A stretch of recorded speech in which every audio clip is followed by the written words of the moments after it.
ഹൂസ്റ്റണിലെ George Bush intercontinental എയർപോർട്ടിൽ United airlines വിമാനം റൺവേയിൽ നിന്ന് തെന്നിമാറിയ സംഭവത്തിൽ കൂടുതൽ വിവരങ്ങൾ പുറത്തു.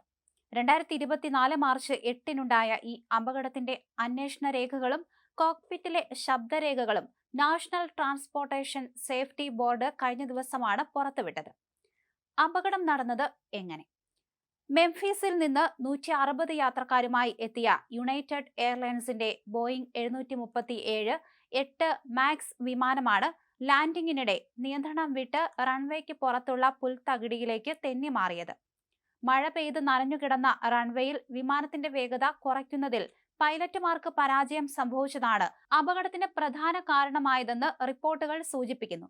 വിമാനം റൺവേയിൽ തൊട്ടതിന് പിന്നാലെ ഓട്ടോമാറ്റിക് ബ്രേക്കിംഗ് സംവിധാനം പ്രവർത്തനരഹിതമായതും വിമാനത്തിന്റെ വേഗത നിയന്ത്രിക്കാനുള്ള റിവേഴ്സ് ത്രസ്റ്റ് കുറഞ്ഞതും പ്രതിസന്ധി രൂക്ഷമാക്കി. അതേസമയം പുറത്തുവന്ന കോക്പിറ്റ് ഓഡിയോ ട്രാൻസ്ക്രിപ്റ്റിൽ ക്യാപ്റ്റൻ അലിറേസ ജോഹാർജിയുടെ പരിഭ്രാന്തിയും കുറ്റബോധവും വ്യക്തമാണ്. വിമാനം നിയന്ത്രണം വിട്ട നിമിഷം "എന്റെ ദൈവമേ, ഇത് സംഭവിക്കുമെന്ന് എനിക്ക് വിശ്വസിക്കാനാകുന്നില്ല" എന്ന് അദ്ദേഹം പറയുന്നത് കേൾക്കാം.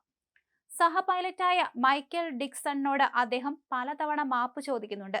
"നിന്നെ കൂടി ഈ കുഴപ്പത്തിൽ ചാടിച്ചതിൽ എനിക്ക് ഖേദമുണ്ട്. വിമാനം നിൽക്കുമെന്ന് ഞാൻ കരുതി" എന്നിങ്ങനെയാണ് അദ്ദേഹം പ്രതികരിച്ചത്.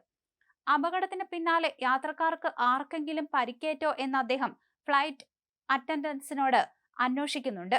ഭാഗ്യവശാൽ വിമാനത്തിലുണ്ടായിരുന്ന ആർക്കും പരിക്കുകൾ റിപ്പോർട്ട് ചെയ്തിട്ടില്ല. വിമാനം തെന്നിമാറി പുൽത്തകിടിയിൽ കിടക്കുമ്പോൾ ഈ സംഭവം സോഷ്യൽ മീഡിയയിൽ വൈറലാകുമെന്ന ആശങ്കയും ക്യാപ്റ്റൻ പങ്കുവയ്ക്കുന്നുണ്ട്. "നമ്മൾ സോഷ്യൽ മീഡിയയിൽ നിറയാൻ പോവുകയാണ്. ആളുകൾ വീഡിയോകൾ പകർത്തുന്നുണ്ടാകും" എന്ന് അദ്ദേഹം ഡിക്സണിനോട് പറഞ്ഞു. കൂടാതെ വിമാനത്തിനുള്ളിൽ വെച്ച് ഈ അപകടത്തെക്കുറിച്ച് മറ്റാരോടും സംസാരിക്കരുതെന്ന് അദ്ദേഹം സഹ പൈലറ്റിന് നിർദ്ദേശം നൽകുകയും ചെയ്തു.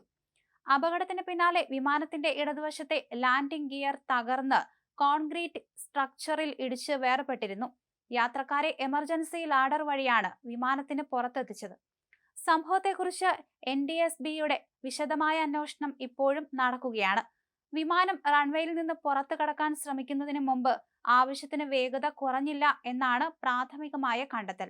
വിമാനത്തിലെ ബ്രേക്കിംഗ് സംവിധാനങ്ങൾ ഉപയോഗിക്കുന്നതിൽ ക്രൂവിന് വന്ന പിഴവുകൾ അന്വേഷണ ഉദ്യോഗസ്ഥൻ പരിശോധിച്ചു വരികയാണ്.